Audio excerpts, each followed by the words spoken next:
So as you all know, the reason we're gathered here is we had a baby that was surrendered in our baby box, which is very exciting. Mixed emotions. You know, there's excitement and then there's the sadness. Why did this have to happen? But it happened for a good reason, I'm sure. And the baby is hopefully going to be living a better life because of this. And it's a much better avenue than the alternative of whatever that may be of leaving the baby elsewhere.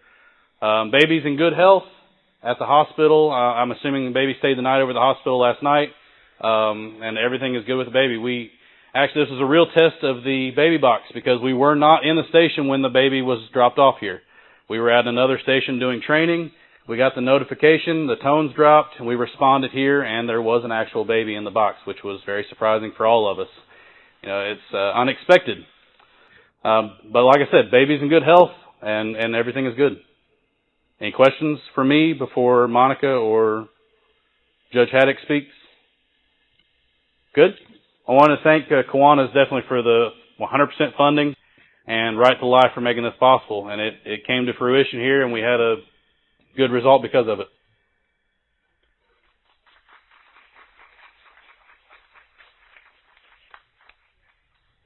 Well, it is always exciting, but it is also heartbreaking that we now know that a mother is out there having the worst day of her life. And so we get excited, but in the back, as a organization, we know that a parent didn't get all the resources that were available to them. This box has always been a last resort option.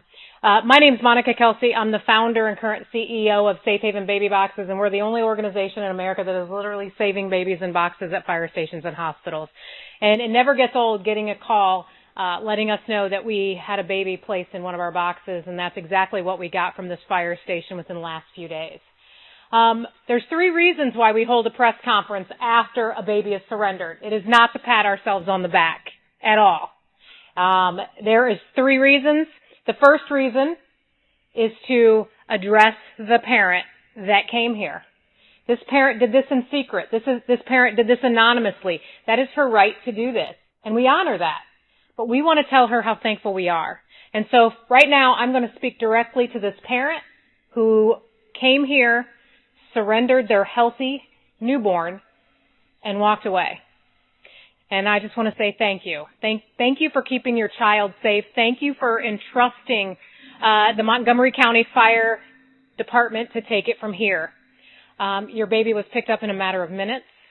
Your baby is safe. Your baby is healthy. And your baby will be placed with a forever family within the next 30 days. There are resources available for you. There is counseling. There is medical that you can receive for free. That is something that we offer.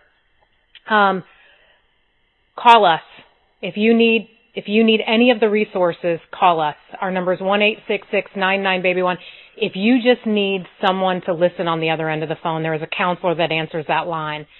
But we want you to call. We want you to get the resources you need. But just know that your child is safe and your child is healthy and your child is at the hospital receiving care. The second reason why we do a press release is to let the public know that this box is available. This box is no good if no one knows it's here. I know that you guys, this box was blessed, I believe, in April. It's not normal for us to get a baby this soon, so we're kind of piggybacking off of that blessing. But it is a good day when the box gets used and we don't find a baby in a dumpster or a trash can. This past week, we've had 3 babies dumped in our country. One was found on a trail in Texas. One was found behind a shed in Missouri. We all know about the baby Maya from Kentucky. She wasn't a newborn, but she was found this past week. And those are heartbreaking cases that we're trying to avoid. And now we have a parent that basically said, I want what's best for my child, and it's not me. And she brought this child here, trusting the fire department to take it from here. And that's heroic, and we honor her for that. Lastly, the third reason why we hold a press conference is to let the public know that the box worked exactly as it was designed to. These guys were not in this facility, which is happening all over this country when these guys go out on calls or they go out on fires. This box calls them when they're not here or lets them know when they are here. And this box worked exactly as it was designed to. The fire department followed their protocols, followed their SOGs, handled everything with care. This baby was in their arms within a matter of minutes. And everything worked exactly as it was designed to. And that's important for this mother to know, that her child is safe and that it worked, and now she can kind of move on with her life. We may never know her story, but we do know that this child wasn't abandoned. Most of you know that I was abandoned as an infant. 2 hours after my birth mom gave birth to me, she abandoned me. This child wasn't abandoned. This child was lovingly, legally, anonymously, and safely surrendered to this fire department. And so today we honor her for her love for this child and for what she has done to give this child a better life. I'm sure you're the judge. Most judges are bald, right? If you know Monica Kelsey, you know that I'm as raw and as real as you're going to get. And so sometimes what comes out of my mouth probably shouldn't. But I'm sure you'd like to come up and say a few words. Wow. I got the news this morning that, the baby box worked.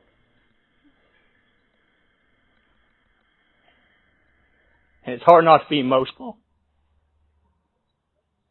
about it. But I do want to say thank you.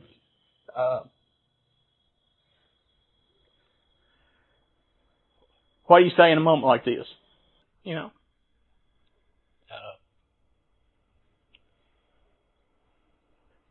I want to say thank you to the mother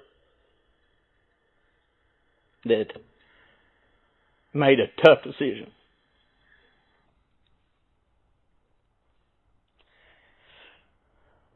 And I want to thank her for trusting this community, trusting our first responders, our dispatchers, and our social workers, our people at the hospital, the staff there. Everybody did their job, and they did it well. So, thank you all for doing that. I do want to also say thank you to Kiwanis for supporting this task, this initiative. Right to Life, thank you all. The Safe Haven Baby Box. A great thing happened today, and it's all because of you all. So, again, this was done anonymously. It was done out of love. And I want to especially thank the mother for doing what she did. So, thank you all.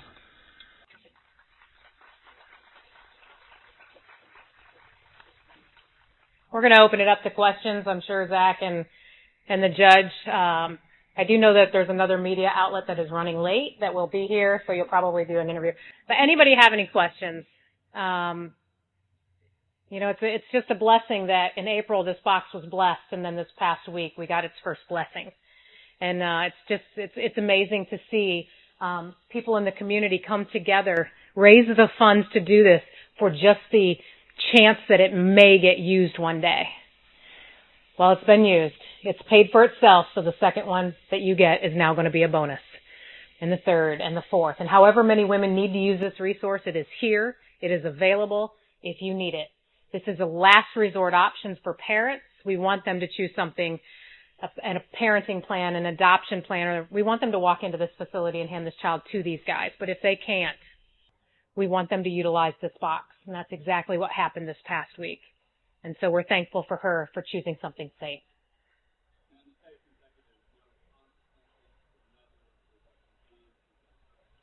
So the baby was within the legal age of safe surrender for Kentucky. It's 30 days or younger. And this baby was within that time frame of 30 days. So this baby was legally surrendered under Kentucky's safe haven law. If you can recall, this was all a numbers question. Now, what was the date that the first baby box was placed in the country, and how many boxes are there to date, and how many babies have been surrendered to date since that first box? So I actually launched baby boxes out of my fire station. I'm a retired firefighter and a medic, and I launched it out of my fire station in Woodburn, Indiana in April of 2016. The very first baby came in November of 17. And we had a baby 5 months later, and they just kept coming. We now have 200, and I'll be in Winchester today blessing the 240th baby box in the nation. We're in 17 states. We've had 50 infants come through the box and 151 handoffs. So over 200 women have come through our program and received assistance by surrendering their newborns legally. We've also done 10 adoption plans. I don't even know how many women we have referred to crisis pregnancy centers when they still had enough time to choose something different. You know, we want to get them the help that they need so they don't get to this point. And I think that's the biggest misconception of Safe Haven Baby Boxes. People think that we're just pushing babies to boxes, and we're not.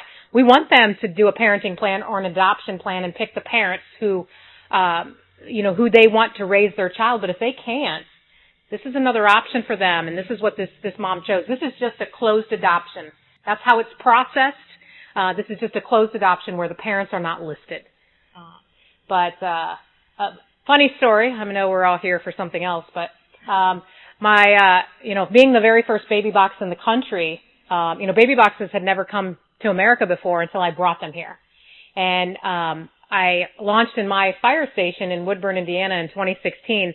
And it's interesting because people are like, well, how did you get a box? And what city in America would be the launching city, right, for a baby box that had never been done before in America? And my husband is the mayor of our city. And so he agreed to allow us to put a box in the fire station. And I'm thankful that he did, because it has really just expanded at a rapid rate that we never anticipated. We just wanted to save a few babies in Indiana, and here we are halfway across the country, and we're working on getting them in the UK and just around the world.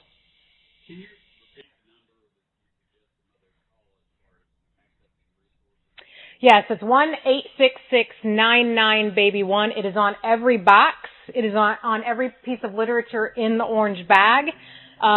We want her to call. There are resources. They are all free to her. This is something that Safe Haven Baby Boxes offers, and we want her to get help. We want her to get what she needs, because we're trying to meet her where she is. We're not trying to take her somewhere. We're meeting her where she's at, mentally and emotionally. And so if she needs us, we're here for her.